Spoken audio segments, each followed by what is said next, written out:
ലോകത്തിലുടനീളം സമൂഹത്തിൽ ഇന്ന് അതെ വളരെ വ്യാപകമായി അന്ധവിശ്വാസങ്ങളും അനാചാരങ്ങളും നിലകൊള്ളുന്നു എന്നുള്ളത് ഒരു മഹാസത്യമല്ലേ?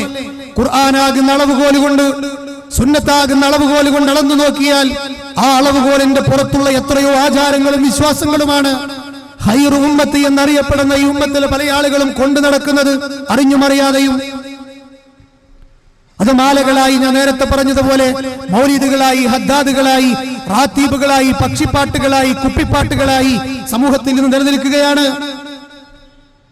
ഞാനതാ പറഞ്ഞത്, ഇതൊക്കെ പ്രവാചകന്റെ കാലഘട്ടത്തിലുള്ളതാണെന്ന് ആത്മാർത്ഥമായി പറയാൻ ഒരു സമസ്ത പണ്ഡിതന് കഴിയില്ല എന്നുള്ളത് 100-ൽ 110% ഉറപ്പാണ്. സ്വഹാബത്തിലേക്ക് ആ പാരമ്പര്യം എത്തിക്കാൻ അവർക്ക് കഴിയില്ല. അബൂബക്കർ തങ്ങളിലേക്ക് എത്തിക്കാൻ കഴിയില്ല, ഉമർ തങ്ങളിലേക്ക് എത്തിക്കാൻ കഴിയില്ല.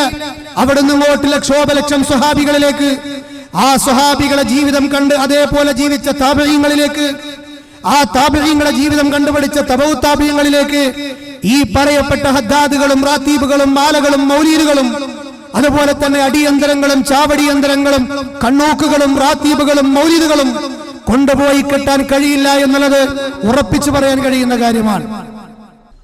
ആത്മാർത്ഥമായിക്കൊണ്ട് ഇത് കൊണ്ടു നടക്കുന്ന പണ്ഡിതന്മാർക്ക് ആർക്കും തന്നെ ഇത് പ്രവാചകന്റെ കാലഘട്ടത്തിലുള്ളതാണെന്ന് പറയാൻ കഴിയില്ല എന്നാണ്.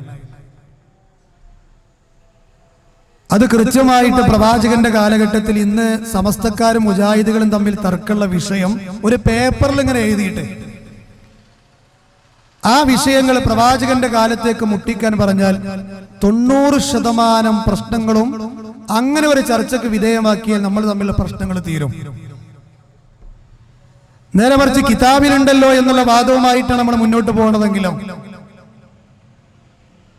വലതു ഭാഗത്ത് നിന്ന് ഇടത് ഭാഗത്തേക്ക് എഴുതുന്ന കിതാബിൽ എഴുതിയതൊക്കെ ഒരു മുസ്ലിമിനെ സംബന്ധിച്ചിടത്തോളം പ്രമാണമാണോ?